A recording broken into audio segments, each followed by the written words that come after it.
अस्सलाम वालेकुम, खुश आमदीद आपको हमारा चैनल खुशहाल घराना में। तो आज हम बनाने लगे हैं बहुत ही मज़ेदार पंजीरी, जो कि 1.25 महीने में औरतें खाती हैं तो उनको ताकत मिलती है। उनके लिए, बच्चे के लिए ये बहुत अच्छी होती है।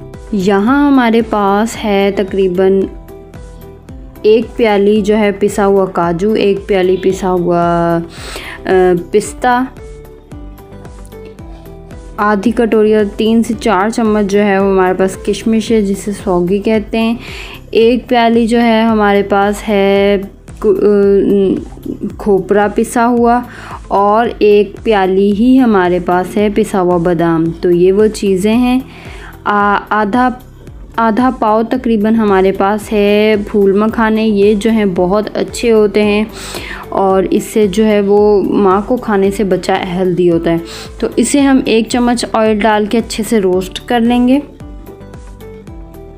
इस तरीके से अम्मी ने जो है वो तोड़ के देखा था इसे, और उसे रोस्ट करने के बाद हमने पीस लेना है। फिर हमने फ्राई पैन में जो है वो सौंफ को रोस्ट करना है थोड़ी सी देर के लिए, और फिर सौंफ को भी पीस लेना है। तो यहाँ हमने फूल मखाने और सौंफ दोनों को पीस लिया इस तरीके से मोटा मोटा। आप देख सकते हैं सौंफ को भी मोटा मोटा सा पीस लिया है। तो हमने इसी बाउल में सब चीज़ों को भी मिक्स कर लेना है। काजू का पाउडर 1 प्याली, पिस्ता 1 प्याली, बादाम का पाउडर 1 प्याली, 1 प्याली पिसा हुआ खोपरा, तकरीबन 1 प्याली ही जो हमारे पास किशमिश है। यहाँ मैंने जो है बाद में थोड़ी सी किशमिश और ऐड कर दी तो तकरीबन 1 प्याली बन गई थी। अब ये सारे सामान जो है वो हमारे पंजीरी के अंदर जाएगा। तो यहाँ पर तकरीबन हमारे पास 2 प्यालियाँ थी 4 मगज़ को हमने जो है मोटा मोटा सा जो है रोस्ट करके और मोटा मोटा सा इसको पीस लिया था, वो भी इसके अंदर ऐड कर देते हैं।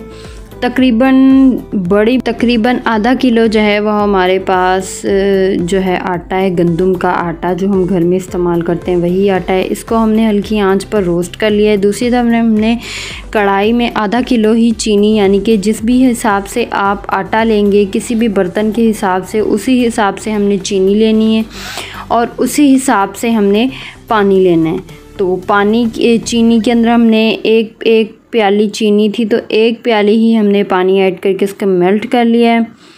और ये रोस्ट की हुई हमारे पास चीज़ें, इसके अंदर जितना आटा, जितनी चीनी, जितना पानी, उतना ही हम इसके अंदर देसी घी ऐड करेंगे।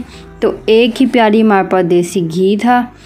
तो चीनी अच्छे से मेल्ट हो गई तो हमने इसके अंदर घी ऐड कर दिया है और रोस्ट किया हुआ गंदम का आटा ऐड कर दिया है, और चम्मच को जल्दी से अच्छे से जो है वो हिलाते जाएंगे।